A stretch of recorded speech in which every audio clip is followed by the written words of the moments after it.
History of English literature के important MCQs का ये पार्ट थर्ड है। पार्ट वन और पार्ट टू को आपने बहुत अच्छा रेस्पॉन्स दिया है।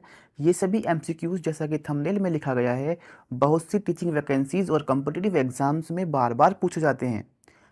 आप इन सभी एमसीक्यूज को सॉल्व करने की प्रैक्टिस करें, जिससे आपकी नॉलेज का आपको आइडिया हो जाएगा। डियर एस्पायरेंट्स, आप अपना रिव्यू हमें कमेंट बॉक्स में ज़रूर दें और आप नेक्स्ट वीडियो किस टॉपिक पर चाहते हैं ये भी आप ज़रूर बताएं। वीडियो को लाइक ज़रूर करें। चैनल पर नए हैं तो आप हमारे यूट्यूब चैनल को ज़रूर सब्सक्राइब करें और साथ ही साथ पीडीएफ के लिए आप हमारे टेलीग्राम चैनल सान ब्रिलियंट अकेडमी को ज्वाइन करें। So without delay let start part third of this series. MCQ number 61 है, who were the ancient people of Britain. पूछा गया है ब्रिटेन के एंशियंट पीपल कौन थे। What will be answer.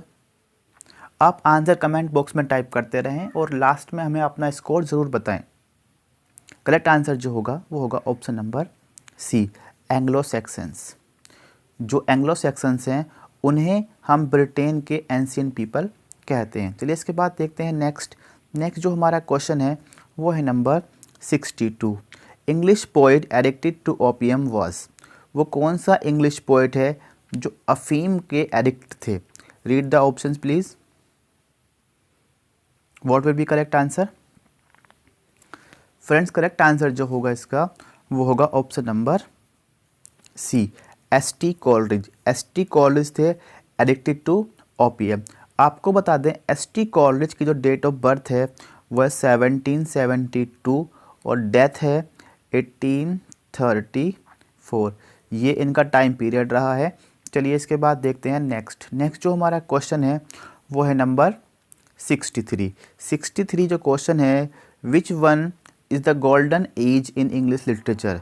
Which one is the golden age in English literature. पूछा गया है इंग्लिश लिटरेचर की जो गोल्डन एज है वो किसे कहा जाता है। Read the options please. Correct answer आप जान गए होंगे। करेक्ट आंसर जो है वो है option number A, Elizabethan age.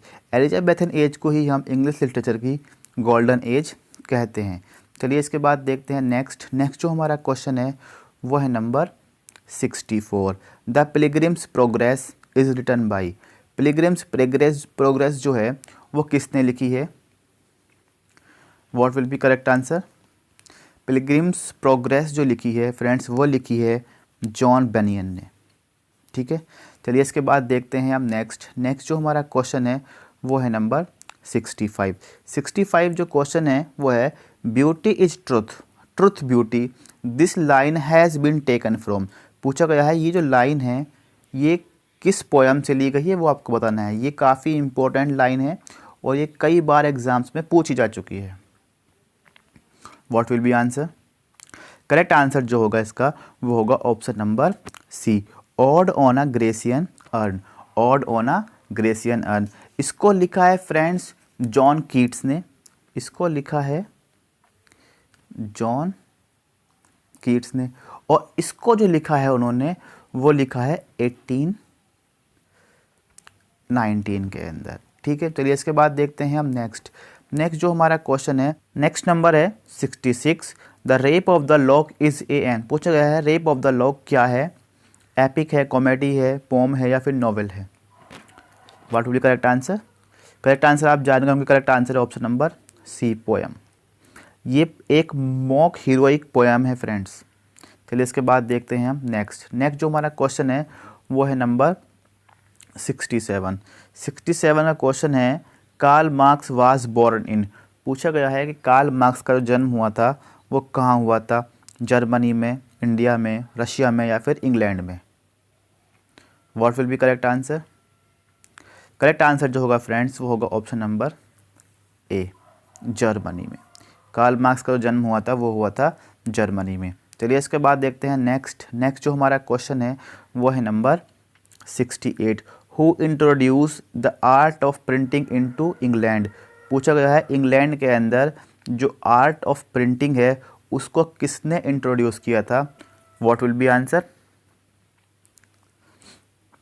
Correct answer जो होगा इसका वो होगा option number D, William Caxton.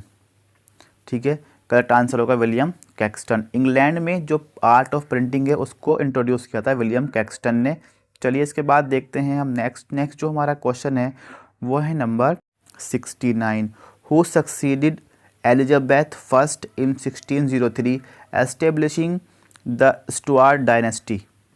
What will be correct answer. पूछा गया है क्वीन एलिजाबेथ फर्स्ट जो 1603 में जिनकी डेथ हो गई थी, उनके बाद कौन किंग बने थे जिससे स्टुअर्ट डायनेस्टी की शुरुआत हुई थी। जो करेक्ट आंसर होगा वो होगा option number B, James six. अब ये जेम्स सिक्स ऑफ स्कॉटलैंड हैं, लेकिन जब ये इंग्लैंड के थ्रोन पर बैठे थे तो इनका नाम वहाँ पर रखा गया था फिर जेम्स फर्स्ट। इन्हें हम जेम्स फर्स्ट के नाम से जानते हैं, जो कि बैठे थे 1603 के अंदर। जेम्स फर्स्ट 1603 में बैठे थे, तभी से कहा जाता है कि जैकोबियन एज स्टार्ट हुई है। ठीक है, इन्हीं के थ्रोन पर बैठने से जैकोबियन एज की स्टार्टिंग माना जाता है। चलिए इसके बाद देखते हैं नेक्स्ट जो हमारा क्वेश्चन है वो है number 70। Old English period was from. पूछा गया है कि ओल्ड इंग्लिश पीरियड जो है वो कब से कब तक था। What will be answer. इसका जो करेक्ट आंसर होगा वो होगा ऑप्शन नंबर बी। चलिए इसके बाद देखते हैं हम नेक्स्ट जो हमारा क्वेश्चन है 71। The English novel acquire it's modern form in the. English novel ने जो अपनी मॉडर्न फॉर्म है वो पूछा गया है कब एक्वायर की थी, वो आपको बताना है। 14th सेंचुरी में, 16th सेंचुरी में, 17th सेंचुरी में या फिर 18th सेंचुरी में। What will be correct answer. जो इंग्लिश नॉवल है उसने अपनी मॉडर्न फॉर्म जो एक्वायर की है वो की है उसने 18th सेंचुरी के अंदर। ये आपको याद रखना है। चलिए इसके बाद देखते हैं हम नेक्स्ट जो हमारा क्वेश्चन होगा वो होगा number 72। Which of the following writers did not win the Nobel prize for literature. पूछा गया है कि इन चारों में से वो राइटर कौन से हैं जिन्होंने नोबेल प्राइज़ को नहीं जीता है। What will be answer. Friends correct answer जो होगा वो होगा option number D, James Joyce. इन्होंने नोबेल प्राइज़ नहीं जीता है। बात करते हैं हम जॉर्ज बर्नार्ड शॉ की। तो जॉर्ज बर्नार्ड शॉ को जो मिला है नोबेल प्राइज़ वो मिला है 1925 का। जॉन गाल्सवर्दी को मिला है नोबेल प्राइज़ 1932 में। और W.B. यीट्स को कब मिला है, इनको मिला है 1923 में। और जेम्स जॉयस को नहीं मिला। चलिए इसके बाद देखते हैं हम नेक्स्ट जो हमारा क्वेश्चन है फ्रेंड्स वो है number 73। Who is the author of Robinson cruise. Robinson cruise के क्रूजो के जो राइटर हैं वो कौन हैं, वो आपको बताना है। रॉबिन्सन क्रूजो के writer. What will be answer. Correct answer जो होगा फ्रेंड्स वो होगा option number A, Daniel डिफो। Daniel डिफो ने ही लिखा है रॉबिन्सन क्रूजो। चलिए इसके बाद देखते हैं हम नेक्स्ट जो हमारा क्वेश्चन है वो है number 74। When did T.S. Eliot was awarded the Nobel prize. पूछा गया है कि जो T.S. इलियट हैं उन्हें नोबेल प्राइज़ जो है वो कब अवॉर्ड किया गया था, वो आपको बताना है। What will be correct answer. Friends correct answer जो होगा वो होगा ऑप्शन नंबर सी, 1948। 1948 में ही T.S. इलियट को नोबेल प्राइज़ से अवॉर्डेड किया गया था। फ्रेंड्स अगर अभी तक आपने हमारी वीडियो को लाइक नहीं किया है तो प्लीज़ वीडियो को लाइक ज़रूर करें। अपना रिव्यू आप हमें कमेंट बॉक्स में ज़रूर दें। और अगर आप हमारे चैनल पर न्यू हैं तो प्लीज़ चैनल को सब्सक्राइब ज़रूर करें। चलिए नेक्स्ट देखते हैं। नेक्स्ट जो हमारा क्वेश्चन है वो है नंबर 75।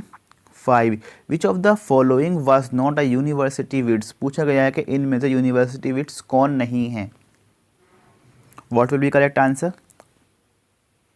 करेक्ट आंसर जो होगा वो होगा option number D, Ben Jonson जो हैं वो यूनिवर्सिटी विट्स नहीं है। तो आंसर जो होगा इसका वो होगा ऑप्शन नंबर डी। फ्रेंड्स बात कर लेते हैं यूनिवर्सिटी विट्स की। तो यूनिवर्सिटी विट्स जो हैं टोटल 7 हैं। ठीक है, उनको डिवाइड किया गया है 2 पार्ट्स के अंदर एक तरीके से। पहले जो यूनिवर्सिटी विट्स हैं वो हैं कैम्ब्रिज यूनिवर्सिटी से। ठीक है, और दूसरे जो यूनिवर्सिटी विट्स हैं वो है ऑक्सफोर्ड यूनिवर्सिटी से। इसमें से 3 तो हैं कैम्ब्रिज से और 3 हैं ऑक्सफोर्ड से। एक और यूनिवर्सिटी विट्स हैं, क्योंकि ये 3 और 3 6 हो गए हैं। 7 वाला नंबर कौन किसका है? तो 7 नंबर जो है वो पता नहीं है कि वो यूनिवर्सिटी से ग्रेजुएट हैं भी या नहीं हैं। तो उनका जो नाम है वो है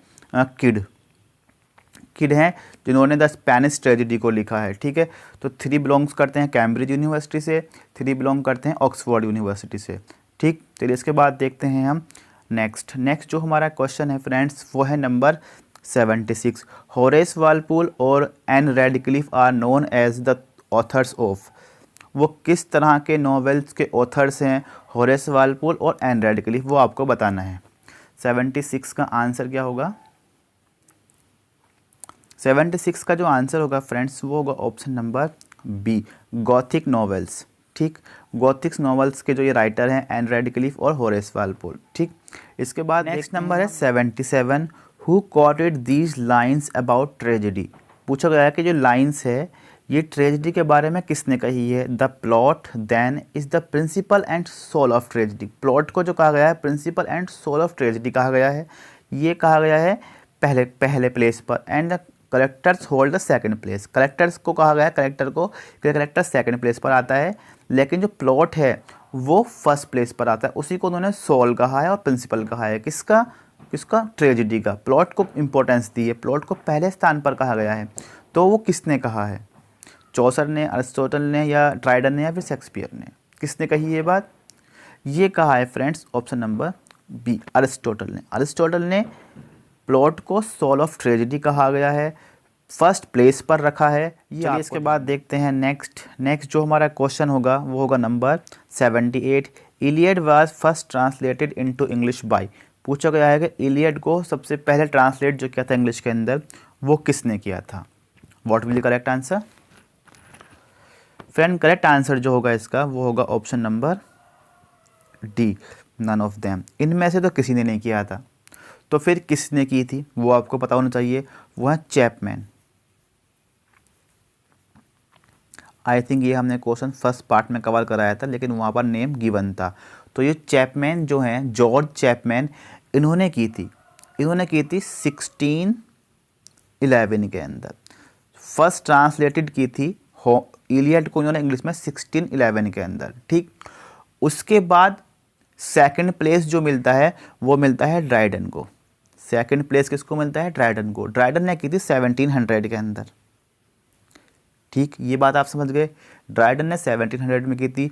इनके बाद की थी पोप ने, अलेक्जेंडर पोप ने की थी ट्रांसलेटेड इसको 1715 के अंदर। ठीक है, तो ये आपको याद रखना है कि जॉर्ज चैपमैन ने 1611 में की थी, सबसे पहले इन्होंने की थी इंग्लिश के अंदर। इनके बाद की है ड्राइडन ने ट्रांसलेट इंग्लिश के अंदर, और इसके बाद की अलेक्जेंडर पोप ने 1715 के अंदर। ठीक, आई होप ये क्लियर हो गया होगा। जो फर्स्ट इलियड को ट्रांसलेट किया है वो क्या है?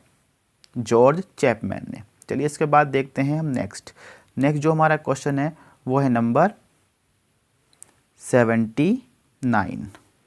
Heroic drama was a form mainly specific to. पूछा है हीरोइक ड्रामा जो है एक फॉर्म है, ये मेनली किससे स्पेसिफिक करता है, किससे संबंधित है? एंग्लो सैक्सन हीरोइक पीरियड से, रोमांटिक पीरियड से, रेस्टोरेशन पीरियड से, या फिर एलिजाबेथन पीरियड से? What will be answer? Friends, correct answer क्या होगा? करेक्ट आंसर जो होगा वो होगा option number C, restoration period. ठीक है, heroic drama was a form mainly specific to restoration period. अच्छा, रेस्टोरेशन पीरियड स्टार्ट हुआ था 1660 में और ये एंड हुआ था 1700 के अंदर। ठीक है, चार्ल्स सेकंड थ्रोन पर बैठे थे 1660 में, तभी से रीस्टोरेशन माना गया था और ये चला है 1700 तक। चलिए इसके बाद देखते हैं नेक्स्ट जो हमारा क्वेश्चन है वो है number 80। What is the time period of romantic as. Romantic as का टाइम पीरियड पूछा गया है। ऑप्शंस रीड कीजिए, ये तो आप जाने गए होंगे। करेक्ट आंसर है ऑप्शन नंबर डी, 1798 से लेकर 1837। कहीं कहीं भी आपको 1832 भी देखने को मिल सकता है। ठीक, इन टाइम पीरियड में 1-2 साल आगे पीछे हो सकता है, वो आप ध्यान रखें, लेकिन आपको स्पेसिफिक टाइम पर फोकस करना है जो कि मेन टाइम है। चलिए इसके बाद देखते हैं नेक्स्ट जो हमारा क्वेश्चन है वो है number 81। Who has been regarded as a representative Victorian novelist, who has been regarded as a representative Victorian novelist, किसे कहा गया है रिप्रेजेंटेटिव विक्टोरियन नॉवलिस्ट, वो आपको बताना है। 81 का आंसर, 81 का जो आंसर है फ्रेंड्स वो है option number A, Charles Dickens. Charles Dickens को ही हम रिप्रेजेंटेटिव विक्टोरियन नॉवलिस्ट कहते हैं। चलिए इसके बाद देखते हैं नेक्स्ट जो हमारा क्वेश्चन है वो है number 82। Who is the father of essays, essays के फादर कौन हैं? ठीक है, एक ध्यान रखना है, फादर ऑफ इंग्लिश एसे वो तो हम कहते हैं फ्रांसिस बेकन को, लेकिन यहाँ पर पूछा गया है फादर ऑफ एसेज, इस पर फोकस करना है, तो उसे हम कहेंगे मोंटेन। इन्हें मोंटेग्ने भी बोलते हैं, मोंटेन भी बोलते हैं। ठीक है, तो इसके बाद देखते हैं हम नेक्स्ट जो हमारा क्वेश्चन है वो है number 83। The romantic poetry is a revival of, romantic poetry जो है वो किसका रिवाइवल है? क्लासिज्म का है, रोमांटिसिज्म का है, मिडिवलिज्म का है या ह्यूमनिज्म का है? 83 का answer, what will be correct answer?